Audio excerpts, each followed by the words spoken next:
Good morning students. आज हम लोग करते हैं कुछ ट्रिग्नोमेट्री के इंपॉर्टेंट क्वेश्चंस जो आपके एग्ज़ाम के लिए इंपॉर्टेंट है। टाइम अब बचा नहीं है, दिसंबर चल ही रहा है और जनवरी एक महीना आपका वो बचा हुआ है। नेक्स्ट आपको फरवरी में एग्ज़ाम ही है, तो हम लगभग 10 क्वेश्चन आपको कराएंगे जो आपके लिए थोड़ा सा इंपॉर्टेंट है। बेसिक से स्टार्ट करता हूँ। सबसे पहला क्वेश्चन है 3 cot a is equal to 4। Check whether 1 minus tan square A upon 1 plus tan square A is equal to cos square A minus sine square A. तो आपको पता है बेटा, जब यहाँ पे दिया हुआ है 3 cot a is equal to 4, तो अगर मैं cot a का वैल्यू निकालना चाहूँ तो मुझे पता है cot a is equal to क्या हो जाएगा बेटा, 4/3। और आपको ये तो पता ही है, पंडित बद्री प्रसाद, सॉरी, हर हर बोले। तो यहाँ से आप क्या बोल सकते हो, कॉट की बात करूँ तो पहला होता है साइन, कॉस, टेन। ठीक है, तो कॉट किसका अपोजिट होता है बेटा, टेन का अपोजिट होता है। तो टेन का क्या बन जाएगा, b/p बन जाएगा। तो ये हो गया b/p। अब आपको पता है पूरा ट्रिग्नोमेट्री जो है बेटा वो राइट एंगल ट्रायंगल पे काम करती है। पूरा ट्रिग्नो आपका राइट एंगल ट्रायंगल पे बेस्ड है। तो यहाँ पर आपको बनाना है 90 डिग्री। और यहाँ पे हम ले लेते हैं थीटा। यहाँ पे थीटा मैं लिखना भूल गया, ठीक है, थीटा लिख लेते हैं। और याद रखना, थीटा के सामने की जो साइड होती है हमेशा वो बेटा क्या होती है, परपेंडिकुलर होती है। 90 के सामने जो साइड होती है वो हमेशा हाइपोटेनियस होती है। रिमेनिंग साइड जो बचती है वो आपका क्या होता है बेटा, बेस होता है। अब मुझे ये बताओ, अगर cot theta is equal to 4/3 है, देन बेस आपका 4 है, बेस आपका 4 है, एंड आपका जो परपेंडिकुलर है वो कितना है बेटा, 3 है। तो हाइपोटेनस हम लोग आराम से निकाल पाएंगे पाइथागोरस थ्योरम से। पाइथागोरस थ्योरम क्या होता है बेटा, h² is equal to p² plus b²। तो यहाँ से हम लोग क्या करेंगे, h² इज इक्वल टू क्या हो जाएगा, p का स्क्वायर करेंगे तो हो जाएगा बेटा 9, एंड v² आपका हो जाएगा 16। दोनों को ऐड करेंगे, फाइनली आपको पता है h इज इक्वल टू √25 होगा, और h की वैल्यू क्या आ जाएगी बेटा, 5 आ जाएगी। यहाँ पे हम लोग क्या करेंगे, h की वैल्यू 5 पुट कर देंगे। अब ये प्रूव करना है कि ये आपका जो LHS है ये RHS के इक्वल है या फिर नहीं है। तो अगर मैं इसको सॉल्व करता हूँ, 1 माइनस 10 स्क्वायर है, 10 की वैल्यू क्या हो जाएगी, कॉट का अपोजिट, वैसे भी 4/3 अगर कॉट है तो 10 क्या बन जाएगा बेटा, 3/4 हो जाएगा। तो यहाँ पे अगर मैं वैल्यू को पुट करता हूँ, ठीक है, वैल्यू को पुट करता हूँ तो 3/4 का स्क्वायर करूँगा, क्या आ जाएगा, 9/16 आ जाएगा। सेम डिनोमिनेटर में आएगा 1 प्लस 9/16। पहले इसको सॉल्व कर लेते हैं, फिर RHS को सॉल्व कर लेंगे। नेक्स्ट स्टेप क्या होगा आपको पता है, अपॉन 1 कर देंगे। 16 1 जा 16, 16 माइनस 9/16, और नीचे हो जाएगा बेटा 16 प्लस 9/16। 16 16 कैंसिल आउट होगा, 16 माइनस 9 अगर मैं सब्ट्रैक्ट करूँगा तो 7 आ जाएगा बेटा, और डिनोमिनेटर में आपका आ जाएगा 16 प्लस 9 आपका हो जाएगा कितना, 25। तो फाइनली मैं ये देख रहा हूँ कि जब हम लोग LHS को सॉल्व किए तो आपका आ रहा है 7/25। क्या RHS को भी सॉल्व करने पे ये आएगा कि नहीं आएगा, अगर आएगा तो ठीक है, नहीं आएगा तो फिर देखा जाएगा, इक्वल नहीं है फिर इसका मतलब। चलिए यहाँ तक तो क्लियर ही होगा। अब मुझे ये बताओ बेटा, चलो इसमें इरेज कर रहा हूँ, ठीक है, या फिर यहाँ पे हम लोग देख लेते हैं थोड़ा सा, क्योंकि ज़्यादा कुछ ऐसा बड़ा है नहीं। कॉस स्क्वायर ए है, तो कॉस की वैल्यू क्या होती है बेटा, कॉस की वैल्यू हो जाएगी आपकी b/h, बेस अपॉन हाइपोटेनियस। तो बेस क्या है, 4 है, हाइपोटेनियस 5 है। 4/5 का स्क्वायर कर देंगे तो आपका बन जाएगा 16/25, माइनस साइन स्क्वायर है। साइन होता है क्या बेटा, परपेंडिकुलर अपॉन हाइपोटेनियस, तो 3/5 का स्क्वायर कर देंगे तो आ जाएगा 9/25, और इसको फाइनली सब्ट्रैक्ट करेंगे तो आपका 7/25 आएगा। इसका मतलब क्या है, LHS RHS सेम है, मतलब ये और नॉट नहीं है, ये सही है, ठीक है, इक्वल है आपस में, क्लियर है। नेक्स्ट आपको सोल्यूशन भी दिखा देता हूँ। यहाँ पे देखिए 3/4 आ गया है, नेक्स्ट भी आपका क्या आ रहा है, सॉरी 7/25 सेम है, ठीक है, क्लियर है ये। चलो नेक्स्ट पे चलते हैं। नेक्स्ट क्वेश्चन है, if in a triangle ABC, ठीक है, एक ट्रायंगल आपके पास क्या है, ABC है। जब कभी भी आप लोग ट्रायंगल बनाओ और ये बोला है राइट एंगल एट बी, तो हमें बी पे राइट एंगल बना देना है 90 डिग्री। और जब कभी भी बनाया करो आप लोग, एग्ज़ाम में से बनाओगे तो 90 डिग्री मेंशन करना मत भूलना, साथ साथ में थीटा भी। हालांकि यहाँ पे ए दिया हुआ है तो हम थीटा को नहीं भी लेंगे तो कोई दिक्कत नहीं है, मतलब ये आपका ए हो जाएगा और ये आपका सी हो जाएगा। हमेशा याद रखना, जब साइन के आगे या किसी भी ट्रिग्नोमेट्रिक रेशियो के आगे जो एंगल लगा होता है वो हमेशा एक्यूट एंगल होता है, मतलब कभी भी उसके आगे ये वाला एंगल नहीं मेंशन किया होता, हमेशा या तो ए किया जाएगा या तो सी किया जाएगा, दोनों में से किया जाएगा, एक्यूट एंगल्स में से कोई। तो यहाँ पे दिया हुआ है tan a is equal to, ठीक है, tan ए कितना दे रखा है बेटा, tan ए आपका दे रखा है 1/√3, तो कोई दिक्कत नहीं है, tan a is equal to 1/√3 है। और मैं वहाँ से फिर आपको फार्मूला पता ही है, फार्मूला में ट्रिक बोल सकते हो, पंडित बद्री प्रसाद हर हर बोले। क्लियर। तो tan की बात करूँ तो पहला साइन cos tan, P/B होता है, तो क्या बनेगा बेटा P/B। परपेंडिकुलर की बात करूँ तो 1 है, और मैंने अभी बताया था कि ए के अकॉर्डिंग परपेंडिकुलर देखना है बेटा, ए के अकॉर्डिंग, ये थोड़ा ध्यान रखना, बच्चे यहाँ पे गलत करते चीज़ों को। ए के अकॉर्डिंग मतलब ए के अकॉर्डिंग परपेंडिकुलर आपका ये BC होगा, और BC की वैल्यू कितनी हो जाएगी 1 हो जाएगी। 1 के भी ले सकते हो बेटा, कोई दिक्कत नहीं है, कहीं पे के लेके भी सॉल्व कर सकते हो, क्योंकि बेसिकली क्या होता है इनके मल्टीपल्स होते हैं, ठीक है, के लेके भी आप सॉल्व कर सकते हो, कोई दिक्कत नहीं है। तो बी आपका 1 के हो जाएगा। और बेस की बात करूं तो बेस आपका बन जाएगा बेटा √3 के। अब मुझे हाइपोटेनस निकालना है बच्चा, तो हाइपोटेनस क्योंकि वैल्यू इस पर पुट करनी होगी, हाइपोटेनस पता ही होना चाहिए। तो मुझे पता है कि h² इज इक्वल टू क्या होता है बेटा p² + b²। अब h की वैल्यू तो पता नहीं है मुझे, p कितना हो जाएगा, p आपका है बेटा कितना, k है ना, अकॉर्डिंग टू a, ठीक है, p आपका k है, तो ये फाइनली बन जाएगा 1k²। और बेस आपका कितना है √3 के, इसका स्क्वायर करोगे आपको बहुत अच्छे से पता होगा 3k²। फाइनली जो h² होगा बेटा वो किसके इक्वल हो जाएगा 4k के स्क्वायर, 4k² के इक्वल होगा। तो h की वैल्यू क्या आ जाएगी 2k। कोई दिक्कत है, स्क्वायर रूट निकालना है फाइनली, तो h कितना हो गया बेटा 2k हो गया, 2k हो गया। चलो अब हमें क्या करना है, इस पे रखते हैं, पहला मैं सबसे पहले फर्स्ट सॉल्व करता हूँ। साइन ए, मैं लिखता नहीं हूँ इसको यार, फालतू ना, लिखा तो है साइन ए। तो साइन ए की वैल्यू क्या होगी बेटा, sine a is equal to क्या होता है परपेंडिकुलर अपॉन हाइपोटेनियस। तो a according to a perpendicular आपका बनेगा 1k एंड हाइपोटेनियस बनेगा 2k। तो आप क्या लिखोगे 1k/2k। आपके दिमाग में यार होगा सर क्यों ले रहे हो आप। एक्चुअली होता क्या है बेटा, रेशियो जो होता है सिंपलेस्ट फॉर्म में होता है, ठीक है, मतलब, और ये जो जितने भी हम लोग ट्रिग्नोमेट्रिक रेशियो पढ़ते हैं वो सभी रेशियो के फॉर्म में होते हैं। तो भाई ये बताओ कहीं पे 1/2 आ रहा है, अगर 5.10 आ गया तभी तो सही ही है ना, या फिर 6/12 आ गया फिर भी सही है। मतलब रेशियो में से सिंपलेस्ट फॉर्म में लिखा जाता है, 1k 2k का मतलब कोई भी नंबर होगा बट सेम नंबर होगा, उनका सिंपलेस्ट फॉर्म 1/2 ही होगा। क्लियर हो रहा होगा।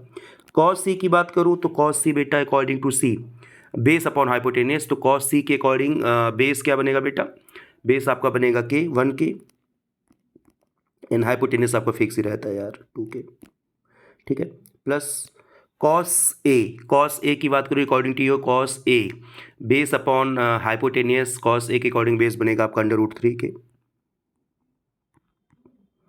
अपॉन बेस अपॉन हाइपोटेनियस आपका 2k ही होगा भाई, एंड इनटू साइन c है, साइन c के अकॉर्डिंग परपेंडिकुलर आपका बन जाएगा बेटा √3 के और परपेंडिकुलर अपन हाइपोटेनियस 2k हो जाएगा डिनोमिनेटर में। चलो कुछ चीज़ें कैंसिल आउट होंगी, क्या कैंसिल आउट होंगी, के कैंसिल आउट हो जाएगा सभी जगह से, ठीक, और वन मल्टीप्लाई करोगे न्यूमरेटर का न्यूमरेटर, डिनोमिनेटर, तो आ जाएगा फाइनली कितना बेटा 1/4 प्लस लगा दो यहाँ पे, √3 का √3 में करोगे तुम्हें पता है 3 आ जाता है एंड 2 2 4 हो जाएगा, फाइनली 4/4 होगा, और इसकी वैल्यू क्या आ जाएगी 1, आपका राइट आंसर होगा। क्लियर है, क्लियर है। नेक्स्ट क्वेश्चन आप लोग खुद से कर सकते हो, खुद से कर लीजिएगा, कोई इसमें कुछ बड़ी चीज़ ऐसा नहीं है, और इसका सोल्यूशन दिखा देता हूँ। 1 आंसर आ रहा है, क्लियर है, के फॉर्म में लेके कीजिए आप लोग क्वेश्चन को, तो ज़्यादा सही रहता है। नेक्स्ट ये भी बहुत इंपॉर्टेंट क्वेश्चन है आपके लिए, एग्जाम में अक्सर पूछा जाता है और NCERT में भी ये मेंशन है क्वेश्चन, ठीक है। तो इसमें क्या बोल रहा है बेटा, इन ट्रायंगल PQR, ठीक है, एक ट्रायंगल बनाते हैं भाई PQR, राइट एंगल किस पे है, Q पे है, तो Q पे राइट एंगल हो जाएगी आपका PQ हो जाएगा। यहाँ पे पता है बेटा PR + QR is equal to 25, तो PR और QR का सम दे दिया, सॉरी मैं कुछ गलत किया हूँ क्या, PQR है ना, PQ सॉरी ये R होगा बेटा, ये R होगा, ठीक है, PQR है बेसिकली। तो PR + QR 25 दे रखा है, PQ आपका 5 है, PQ कहाँ गया, यहाँ पे 5 मैं लिख लेता हूँ, ठीक, 5 सेंटीमीटर है, ठीक, PQ आपका 5 सेंटीमीटर हो गया, डिटरमाइन, ठीक है। वैल्यूज़ निकालनी है बेटा, तो मुझे वैल्यू तभी निकाल सकता हूँ जब मुझे 3 साइड्स जो हैं उनकी लेंथ पता हो।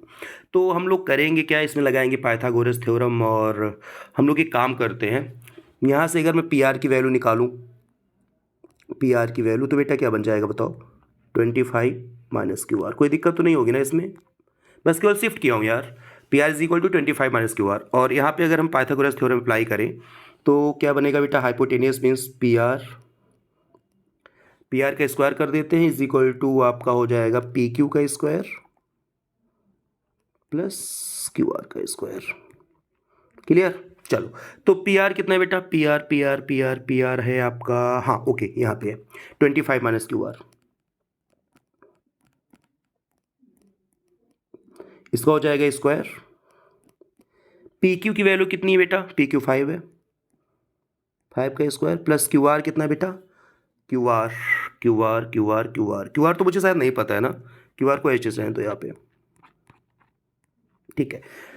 इसका formula a minus B whole square आपको पता है, square plus B square minus 2ab, then 25 का स्क्वायर कितना बनता है 625, ए स्क्वायर हो गया प्लस बी स्क्वायर आपका क्यू आर स्क्वायर बनेगा बेटा, माइनस 2ab होता है तो माइनस का 50 क्यू आर हो जाएगा बेटा, इज इक्वल टू आपका 5 का square 25 plus Q R square.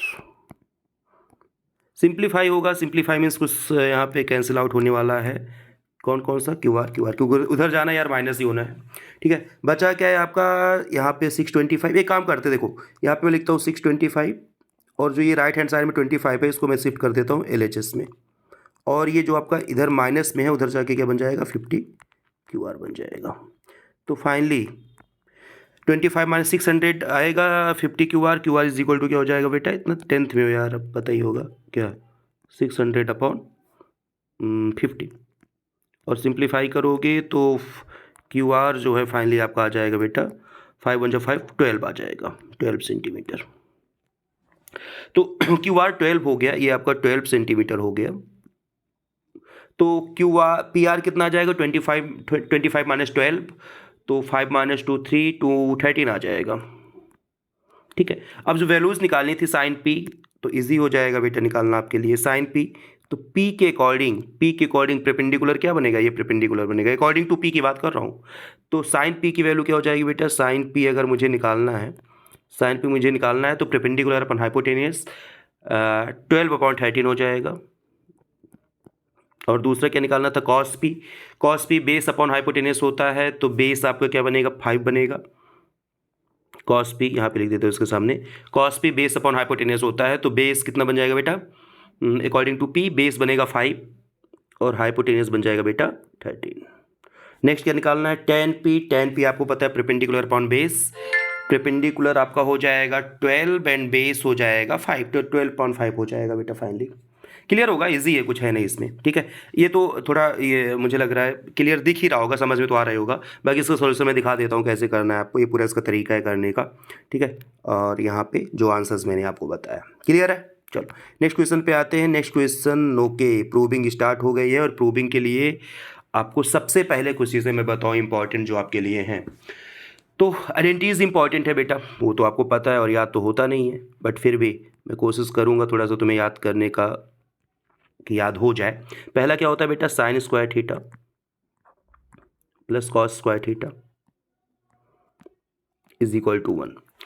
दूसरी आइडेंटिटी क्या होती है, आप इस फॉर्म में याद करना जैसे मैं बता रहा हूं, sec square theta minus tan square theta is equal to 1। और थर्ड आइडेंटिटी जो होती है वो होता है cosec square theta minus cot square theta is equal to 1। थोड़ी चीज़ें मैं थोड़ा तुम्हें समझाने की कोशिश करता हूँ, समझना बेटा। देखो पहली तो मुझे नहीं लगता किसी को प्रॉब्लम होती होगी, पहला तो sine square theta plus cos square theta is equal to 1, sine square theta plus cos square theta is equal to 1, ये तो पता ही है। नेक्स्ट में याद रखना, देखो सेक देखो सेक इधर भी आ रहा है सेक, तो सेक वाला टर्म आगे होता है और सेक के साथ हमेशा होता है टेन, याद रखना सेक के साथ होगा टेन, तो आप ऐसे याद रखना sec square theta minus tan square theta is equal to 1। Cosec हमेशा पहले होता है, कभी कभी बच्चे बोलते हैं cot square theta minus cosec, नहीं गलत, क्या पहले cosec square theta minus cot square theta is equal to 1, तो sec square theta minus tan square theta is equal to 1, cosec square theta minus cot square theta is equal to 1। Clear है। फिर से मैं बोल रहा हूं, पहला तो ठीक ही है, दूसरे में sec square theta minus tan square theta, sec square theta minus tan square theta is equal to 1। तीसरा सेक वाला टर्म पहले आएगी जिसमें सेक प्रोनाउंसिएशन में आता है ना sec, cosec sec square theta minus tan square theta is equal to 1, cosec square theta minus cot square theta is equal to 1। इतना क्लियर है। इसके साथ साथ बेटा इसको आप शिफ्ट करके भी चीज़ों को याद कर सकते हो, जैसे sine square theta is equal to 1 minus cos square theta, cos square theta is equal to 1 minus sine square theta. ये चीज़ें आपको पता है, 10th में हो तो बहुत बेसिक, मुझे नहीं बताना, उतना तो आता ही आपको। और एक चीज़ याद रखना बेटा, कहीं पे अगर तुम्हें कॉट दिखेगा, कई बार मैं बच्चों को बताता हूँ इस चीज़ को, कॉट दिखेगा तो हमें चेंज करना है cos theta upon sine theta में। अब ये हमेशा नहीं है, लेकिन मैक्सिमम केसेस में होता है, मैक्सिमम केसेस में यही होना है कि कॉट थीटा दिखेगा तो कॉस अपॉन साइन, और मुझे पता है कॉट का जस्ट अपोजिट क्या होता है बेटा, टेन होता है। कॉस का अपोजिट क्या होता है बेटा, टेन होता है, तो टेन का इसका जस्ट अपोजिट हो जाएगा sine theta upon cos theta. ये तो मैं बेसिक बता रहा हूँ, बेसिक का मतलब स्टार्टिंग में प्रूविंग के पहले ये सब जानना जरूरी है।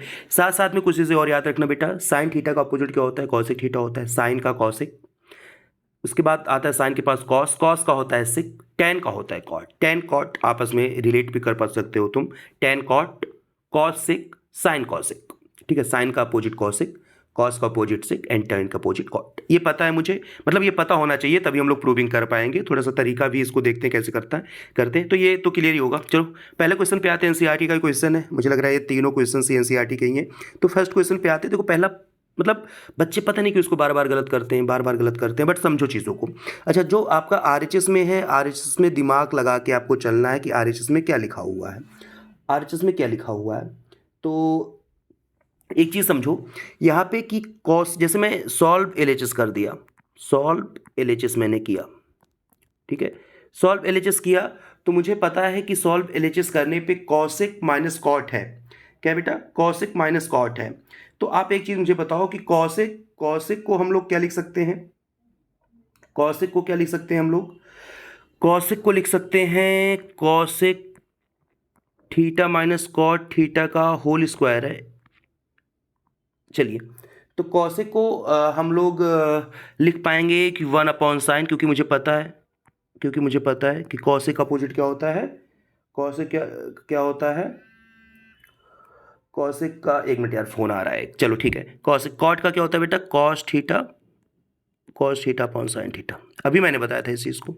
अच्छा, ऐसा मैं क्यों लिख रहा हूँ, क्योंकि ताकि आपके ये कॉस के फॉर्म में है, कुछ कॉस के फॉर्म में है, ठीक है, कुछ कॉस के फॉर्म में है। तो कहने का मतलब ये हुआ, अब मुझे ये बताओ, अगर तुम्हारा ये बेटा कि 1 minus sine theta minus cos theta upon sine theta है, डिनोमिनेटर सेम है, तो आप क्या लिख सकते हो कि 1 minus cos theta upon sine theta, 1 minus cos theta upon sine theta, ठीक है, 1 minus cos theta upon sine theta. तो ये मुझे बताओ कि अगर 1 minus cos theta upon sine theta मैंने लिखा, इसका होल स्क्वायर हो गया, तो आप ये मुझे बताओ, यहाँ पे देखो 1 माइनस कॉस थीटा तो न्यूमरेटर में दिख रहा है ना, अगर न्यूमरेटर में बेटा 1 माइनस कॉस थीटा है, डिनोमिनेटर में 1 प्लस कॉस थीटा है, तो इसे मैं एक्सपेंड नहीं करूँगा, मतलब ये इसका मैं होल स्क्वायर नहीं ब्रेक करूँगा, क्यों, क्योंकि 1 माइनस कॉस थीटा के फॉर्म में आ ही चुका है, तो इसको मैं केवल 2 बार लिखूंगा, मतलब 1 minus cos theta into 1 minus cos theta,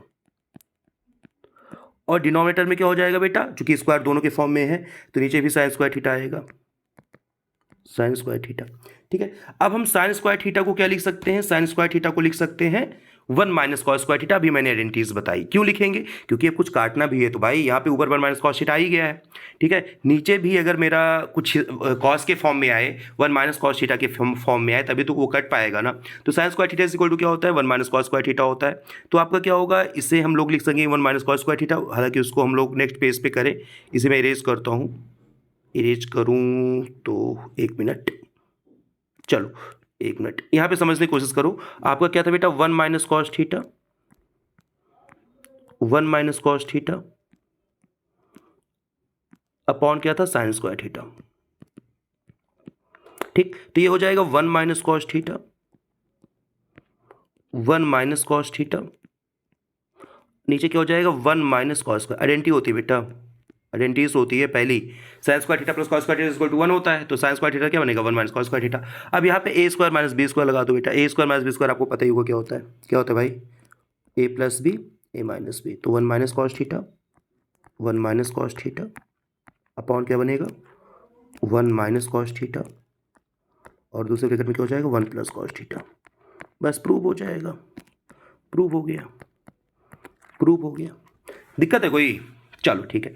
इतना ही रखता हूँ, ठीक है। मुझे लग रहा है वीडियो थोड़ा लेंदी हो रही है। नेक्स्ट क्लास हम लोग मतलब ट्रिग्नो के और क्वेश्चन इंपॉर्टेंट क्वेश्चंस करूँगा। चलो बेटा, थैंक यू।